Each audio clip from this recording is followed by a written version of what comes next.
Hello friends, welcome back to my channel. This is Ritesh. Access tokens और JWT tokens क्या होते हैं, आज के इस वीडियो में आपके सारे डाउट क्लियर होने वाले हैं। तो चलिए स्टार्ट करते हैं।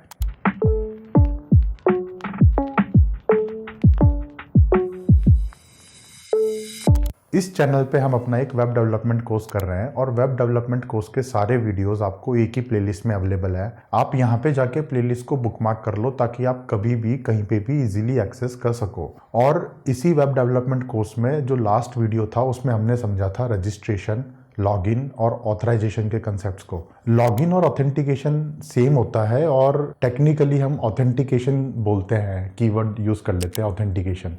लॉगिन के टाइम पे दो चीज़ें मैंडेटरी होती है, एक है आपका ईमेल और दूसरा है आपका पासवर्ड।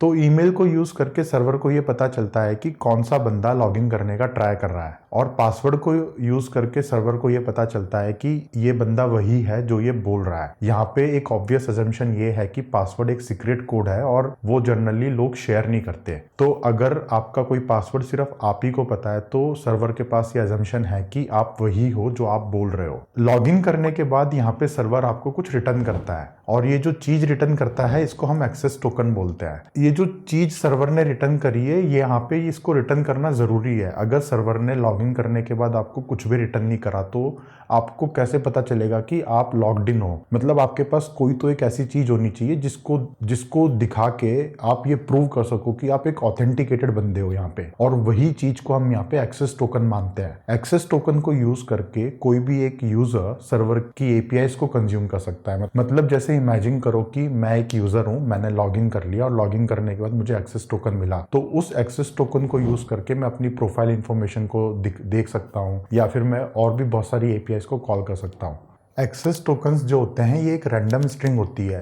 कितनी भी लंबी हो सकती है, इसमें कितने भी कैरेक्टर्स हो सकते हैं, लेटर्स हो, numbers, hyphen, underscore, small case letters, capital letters, इस चीज से कोई फर्क नहीं पड़ता। ये एक रैंडम स्ट्रिंग है जो सर्वर आपको जनरेट करके देता है। लेकिन एक्सेस टोकन्स को लेके 3 इंपॉर्टेंट पॉइंट्स हैं जो हमें ध्यान में रखने हैं। नंबर 1, एक्सेस टोकन्स यूनिक होने चाहिए। यहाँ पे यूनिक होने का मतलब ये है कि ऐसा नहीं होना चाहिए कि दो अलग अलग बंदों ने लॉगिन किया और दोनों बंदों को सेम एक्सेस टोकन मिल रहा है। अगर ऐसा है तो फिर लॉगिन का कोई मतलब ही नहीं रहा। Second point, access token generate करने के बाद सर्वर के पास इतनी इंफॉर्मेशन होनी चाहिए कि नेक्स्ट टाइम वो टोकन को वैलिडेट कर सके कि वो टोकन उसने जनरेट किया है या नहीं किया है। पता चले कोई एक बंदा रैंडम सी कोई भी स्ट्रिंग सर्वर को सेंड कर रहा है और सर्वर ने उसको वैलिड मान लिया, ऐसा नहीं होना चाहिए। नंबर 3, एक्सेस टोकन्स की एक वैलिडिटी होती है।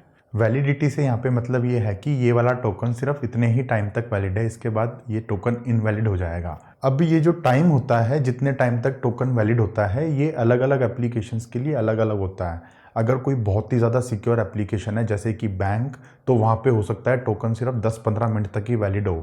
बट कोई एक ऐसी ऐप जो कि इतनी ज़्यादा सिक्योर नहीं है तो वहाँ पे वो 30 दिन तक भी वैलिड हो सकता है। ये हमारे यूज़ केस पे डिपेंड करता है, और जब हम टोकन जनरेट करते हैं तो हम उसमें सेट कर देते हैं कि ये टोकन कितने टाइम तक वैलिड रहेगा।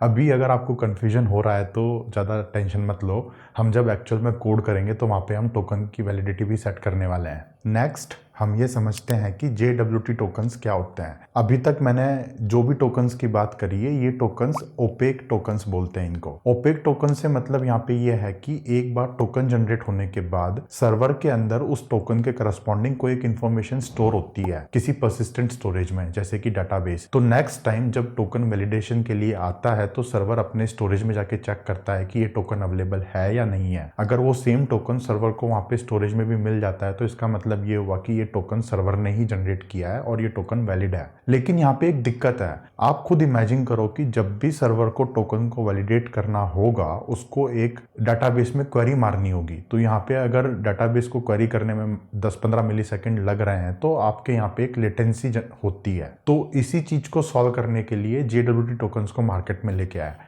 JWT टोकन्स को वैलिडेट करने के लिए आपको सेव करने की कोई नीड नहीं होती, और यही फंडामेंटल डिफरेंस होता है JWT टोकन्स और ओपेक टोकन्स में। अब आप सोचोगे कि यार अगर हम उसको सेव नहीं कर रहे तो फिर उसको वैलिडेट कैसे कर रहे हैं, तो इसके लिए हम JWT टोकन के थोड़े टेक्निकल्स को समझते हैं। JWT टोकन कुछ इस टाइप का होता है। यहाँ पे 3 पार्ट होते हैं टोकन के, तीनों पार्ट एक डॉट से सेपरेट होते हैं जैसे कि आपको दिख रहा है। तो जो पहला पार्ट होता है उसको हम हेडर बोलते हैं, जो सेकंड पार्ट होता है उसको हम पेलोड बोलते हैं, और जो थर्ड थर्ड पार्ट होता है उसको हम सिग्नेचर बोलते हैं। तो अभी हम टोकन जनरेशन की प्रोसेस को समझते हैं। जो पेलोड है, पेलोड के अंदर आप कोई भी इंफॉर्मेशन को सेव कर सकते हो ऐसे की वैल्यू पे है। JWT स्पेसिफिकेशन के अंदर कुछ स्टैंडर्ड फील्ड्स डिफाइंड है जिसको हम यूज कर सकते हैं पेलोड में। जैसे कि अगर आपको टोकन की एक्सपायरी सेट करनी है तो आप इस वाले फील्ड को यूज करके इसकी वैल्यू इस तरीके से सेट कर सकते हो। अब जो वैल्यू मैं यहाँ पे सेट कर रहा हूँ इसको अगर मैं टाइम में कन्वर्ट करूँ तो वो टाइम आपको इतना दिखेगा। अब यहाँ पे घबराने की जरूरत नहीं है, ये वैल्यू हम खुद मैन्युअली कैलकुलेट नहीं करते, बल्कि हम तो कोई एक एक्सटर्नल थर्ड पार्टी लाइब्रेरी को यूज करते हैं ये सेकंड्स निकालने के लिए। जैसे कि एग्जांपल के लिए मैं यहाँ पे जावास्क्रिप्ट की डेट लाइब्रेरी को यूज कर रहा हूँ और डेट लाइब्रेरी को यूज करके मैं नंबर ऑफ सेकंड्स बहुत ही इजीली कैलकुलेट कर सकता हूँ। हमें तो बस यहाँ पे इतना ध्यान रखना है कि हमारा टोकन कितने टाइम तक वैलिड रहेगा, 1 घंटा, 2 घंटा या फिर 1 दिन, और उसके हिसाब से हम यहाँ पे सेकंड्स निकाल के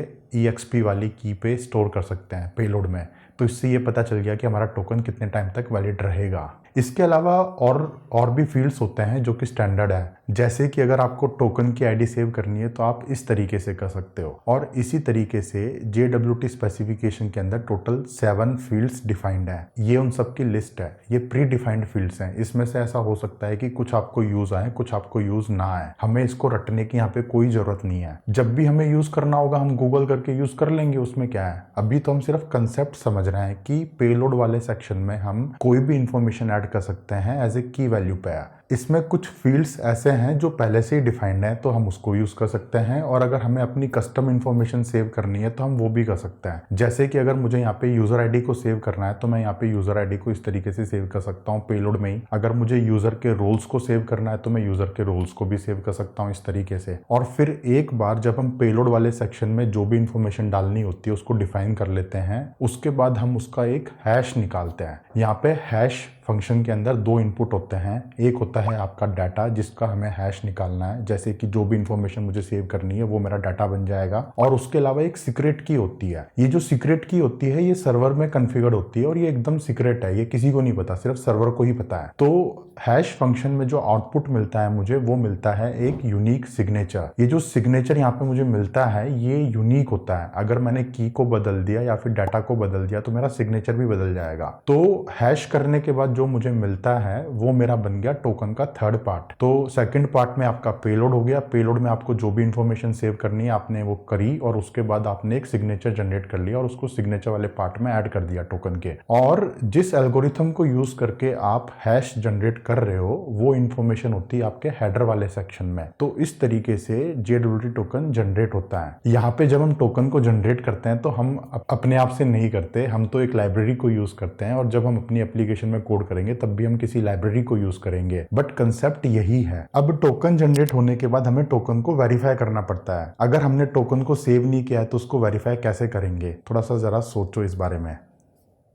जब भी कोई टोकन आपके पास आता है वेरीफाई करने के लिए तो आपको यहाँ पे 2 काम करने हैं। अगर आपका टोकन JWT फॉर्मेट में नहीं है तो वो टोकन वहीं से इनवैलिड हो गया, वहीं से आप उसको रिटर्न कर दो। अगर टोकन वैलिड फॉर्मेट में है तो उसके बाद आप उसके सिग्नेचर को चेक करते हो। सिग्नेचर को आप कैसे चेक करोगे, जो आपको टोकन मिला है, टोकन के अंदर जो भी पेलोड में इंफॉर्मेशन है, आप उस पेलोड के सिग्नेचर को निकालोगे अपनी सीक्रेट की यूज करके। तो जो भी आपका हैश फंक्शन है उस हैश फंक्शन में आप वापस से पेलोड के डाटा को एंटर करोगे और अपनी सीक्रेट की एंटर करोगे, और जो सिग्नेचर निकल के आएगा आप उस सिग्नेचर को कंपेयर करोगे जो आपको टोकन में सिग्नेचर मिला है। जो सिग्नेचर आपने जनरेट करा है आपकी सीक्रेट की को यूज करके, अगर वो सिग्नेचर वही है जो आपको टोकन में मिल रहा है तो इसका मतलब ये हुआ कि आपका टोकन वैलिड है। अब आप सोचोगे कि सिग्नेचर मैच करके ये कैसे पता चल गया कि टोकन वैलिड है। सिग्नेचर को भी तो मैनिपुलेट किया जा सकता है। हाँ, किया तो जा सकता है, आपको शायद ऐसा फील हो रहा हो, बट टेक्निकल वर्ल्ड में अगर हम किसी एक की को यूज करके अगर किसी डाटा का हैश निकाल देते हैं तो उसके बाद वो हैश कभी चेंज नहीं होता, वो एक यूनिक हैश रहता है। अगर मैं डाटा को चेंज करता हूं या की को चेंज करता हूं तो ही मेरा हैश चेंज होगा। तो सिग्नेचर मैच करने से आप 2 चीजों की गारंटी करते हो। नंबर 1 कि ये टोकन आपने ही जनरेट करा है। अब इस चीज की गारंटी कैसे होती है, क्योंकि वो सीक्रेट की सिर्फ आपके सर्वर में ही कॉन्फ़िगर्ड है, तो सिर्फ की आपके सर्वर को पता है, और अगर सिग्नेचर मैच हो रहा है तो इसका मतलब ये हुआ कि आपका टोकन आप ही ने जनरेट करा है, तभी तो सिग्नेचर सिग्नेचर मैच हो रहा है वहां पे। नंबर 2, सिग्नेचर मैच करके आपको इस चीज की भी गारंटी मिलती है कि आपके टोकन को किसी ने मैनिपुलेट नहीं किया है। ये गारंटी कैसे मिलती है आपको? आप जरा इमेजिन करो कि हमारे हैश फंक्शन के अंदर एक की एज ए इनपुट होता है और डाटा एज ए इनपुट होता है। अगर किसी ने डाटा को चेंज कर दिया तो आपका यहाँ पे सिग्नेचर भी बदल जाएगा। अगर सिग्नेचर सेम है तो इस चीज की भी आपको गारंटी मिलती है कि आपके टोकन को किसी ने मैनिपुलेट नहीं किया है। और कमाल की बात तो यह है कि यहाँ पे आपको टोकन सेव करने की भी जरूरत नहीं होती है। जितने भी ऑपरेशंस हो रहे हैं ये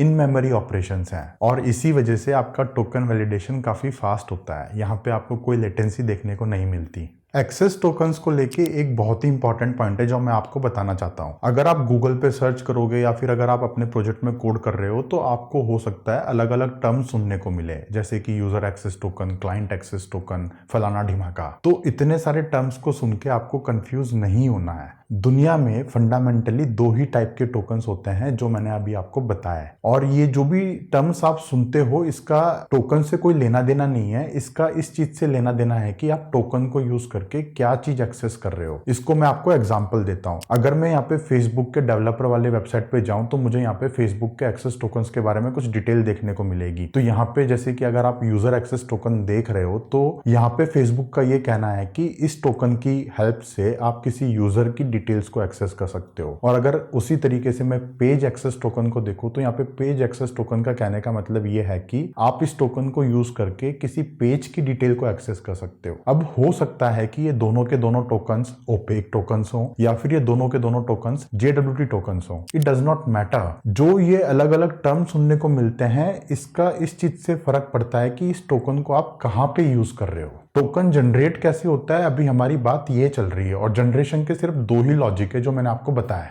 उम्मीद है कि आपको एक्सेस टोकन और JWT टोकन्स के बीच का डिफरेंस समझ में आया होगा, और अगर इसको लेके कोई भी डाउट है तो नीचे कमेंट सेक्शन में पोस्ट कर दो। अभी तक मेरे पास कोई भी कमेंट्स नहीं आए हैं तो इसका मतलब मैं ये एज्यूम करके चल रहा हूँ कि आप लोगों को कोई भी डाउट नहीं है। अगर आपको कोई डाउट आता है तो नीचे पोस्ट करो, घबराने की मतलब सिंपल सी बात है यार, पोस्ट कर दो डाउट है तो।